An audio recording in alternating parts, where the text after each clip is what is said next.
2026 കേരള നിയമസഭാ തെരഞ്ഞെടുപ്പിന്റെ വോട്ടെടുപ്പ് പ്രക്രിയ ഏപ്രിൽ 9 തീയതിയോടെ പൂർത്തിയായപ്പോൾ കേരളം ഒരു വൻ രാഷ്ട്രീയ മാറ്റത്തിന്റെ വക്കിലാണെന്ന സൂചനകൾ എല്ലായിടത്തു നിന്നും ഉയരുന്നുണ്ട്. തെരഞ്ഞെടുപ്പിന് ശേഷം പുറത്തു വന്നിട്ടുള്ള ഭൂരിഭാഗം മാധ്യമ റിപ്പോർട്ടുകളും പ്രമുഖ രാഷ്ട്രീയ നിരീക്ഷകരുടെ വിലയിരുത്തലുകളും ഒരേ സ്വരത്തിൽ അടിവരയിടുന്നത് UDF ആധികാരികമായ ഒരു ഭൂരിപക്ഷത്തോടുകൂടി കേരളത്തിൽ അധികാരത്തിലേക്ക് തിരികെ എത്തുവാൻ പോകുന്നു എന്ന് തന്നെയാണ്.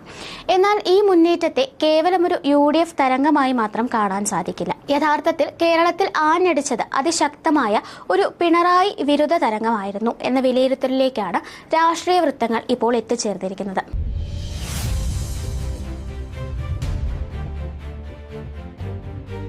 തുടർച്ചയായ 3ാം തവണയും പിണറായി വിജയൻ എന്ന നേതാവിനെ മാത്രം മുന്നിൽ നിർത്തിക്കൊണ്ട് അദ്ദേഹം തന്നെ മുഖ്യമന്ത്രി സ്ഥാനാർത്ഥിയായി അവതരിപ്പിച്ച് തിരഞ്ഞെടുപ്പിനെ നേരിട്ട ഇടതുമുന്നണിയുടെ തന്ത്രം പാളിപ്പോയി എന്നാണ് നിലവിലെ രാഷ്ട്രീയ അന്തരീക്ഷം വ്യക്തമാക്കുന്നത്. 2016-ലും 2021-ലും കേരളത്തിലെ 11 ജില്ലകളിലും കൃത്യമായ ആധിപത്യം പുലർത്താനും മികച്ച സീറ്റ് ഷെയർ ചെയ്ത് സ്വന്തമാക്കാനും CPM-ന് സാധിച്ചിരുന്നു. എങ്കിലും 2026-ലെ വോട്ടെണ്ണൽ പൂർത്തിയാകുമ്പോൾ ഇതിൽ പകുതിയോളം ജില്ലകളിൽ ഇടതുമുന്നണിയുടെ നില അതീവ പരിതാപകരമായിരിക്കുമെന്ന സൂചനകളാണ് ഇപ്പോൾ സജീവമായി ചർച്ച ചെയ്യപ്പെടുന്നത്. പ്രധാനമായും 6 ജില്ലകളിലാണ് ഇടതുമുന്നണിക്ക് സമാനതകളില്ലാതെ തിരിച്ചടി നേരിടാൻ പോകുന്നത്. ഇതിൽ വയനാട്, മലപ്പുറം, കോട്ടയം എന്നീ 3 ജില്ലകളിൽ CPM പൂർണ്ണമായും തുടച്ചു നീക്കപ്പെടാനും സംഭൂജരാകാനുമുള്ള സാധ്യതയാണ് രാഷ്ട്രീയ കേന്ദ്രങ്ങൾ പ്രവചിക്കുന്നത്. ഇതിൽ ആദ്യത്തെ ജില്ലയായ വയനാടിന്റെ കാര്യം പരിശോധിച്ചാൽ കേരളത്തിൽ ഏറ്റവും കുറവ് നിയമസഭാ മണ്ഡലങ്ങളുള്ള ഈ ജില്ലയിൽ 2016-നും 2021-നും ഇടയിൽ ഒരു സീറ്റ് നേടിയെടുക്കുവാൻ CPM-ന് സാധിച്ചിരുന്നു. കഴിഞ്ഞ തവണ മാനന്തവാടിയിൽ നിന്ന് 10,000-ൽ പരം വോട്ടുകളുടെ ഭൂരിപക്ഷത്തിൽ വിജയിച്ച OR കേളു പിണറായി മന്ത്രിസഭയിൽ അംഗമായിരുന്നിട്ട് പോലും ഇത്തവണ വലിയ വെല്ലുവിളിയാണ് നേരിടുന്നത്. കോൺഗ്രസിന്റെ വനിതാ സ്ഥാനാർത്ഥിയായ ഉഷ വിജയൻ OR കേളുവിനെ അട്ടിമറിച്ച് സീറ്റ് തിരികെ പിടിക്കുമെന്ന റിപ്പോർട്ടുകളാണ് പുറത്തുവരുന്നത്. MLA എന്ന നിലയിൽ OR കേളുവിനോട് വ്യക്തിപരമായ എതിർപ്പുകൾ ജനങ്ങൾക്കിടയിൽ ഇല്ലെങ്കിലും സംസ്ഥാനത്ത് നിലനിൽക്കുന്ന ശക്തമായ പിണറായി വിരുദ്ധ വികാരം, ന്യൂനപക്ഷ വോട്ടുകളുടെ ഏകീകരണവും UDF-ന്റെ കെട്ടുറപ്പും മാനന്തവാടിയിൽ CPM-ന് പരാജയം ഉറപ്പാക്കുന്നു.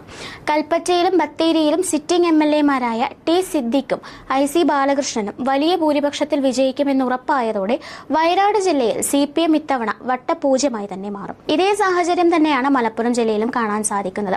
മുസ്ലിം ലീഗിന്റെ പൊന്നാപുരം കോട്ടയായ മലപ്പുറത്ത് 2021-ൽ താനൂർ, തവനൂർ, പൊന്നാലി, നിലമ്പൂർ മണ്ഡലങ്ങളിൽ വിജയിക്കാൻ LDF-ന് സാധിച്ചിരുന്നു.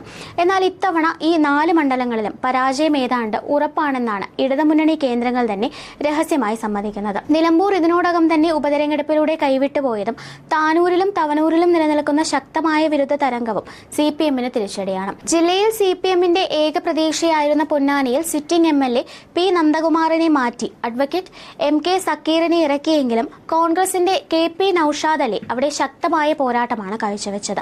ന്യൂനപക്ഷ വോട്ടുകളുടെ ഏകീകരണവും UDF-ലെ ഐക്യവും മലപ്പുറം ജില്ലയിൽ നിന്ന് ഇടതുമുന്നണിയെ പൂർണ്ണമായും പുറന്തള്ളുന്ന കാഴ്ചയാകും വോട്ടെണ്ണൽ ദിനത്തിൽ കാണാൻ സാധിക്കുക. മൂന്നാമതായി CPM സംഭൂജരാകാൻ സാധ്യതയുള്ള ജില്ലയാണ് കോട്ടയം. 2021-ൽ കേരള കോൺഗ്രസ് മാണി ഗ്രൂപ്പിന്റെ വരവോടെ ജില്ലയിൽ 5 സീറ്റുകൾ നേടാൻ LDF-ന് സാധിച്ചെങ്കിലും ഇത്തവണ ചിത്രം തികച്ചും വ്യത്യസ്തമാണ്.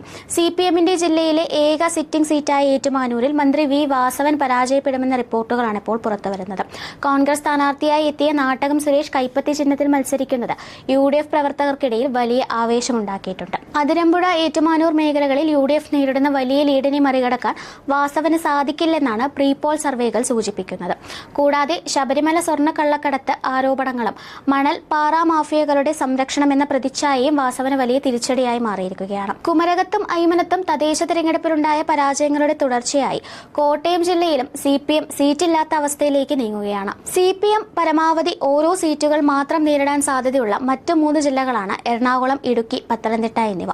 കോൺഗ്രസിന്റെ കരുത്തുറ്റ കോട്ടയായ എറണാകുളത്ത് കഴിഞ്ഞ തവണ 5 സീറ്റുകൾ നേടി അമ്പരപ്പിച്ച ഇടതുമുന്നണി ഇത്തവണ തകർന്നടിയുന്ന കാഴ്ചയാണ് കാണുന്നത്.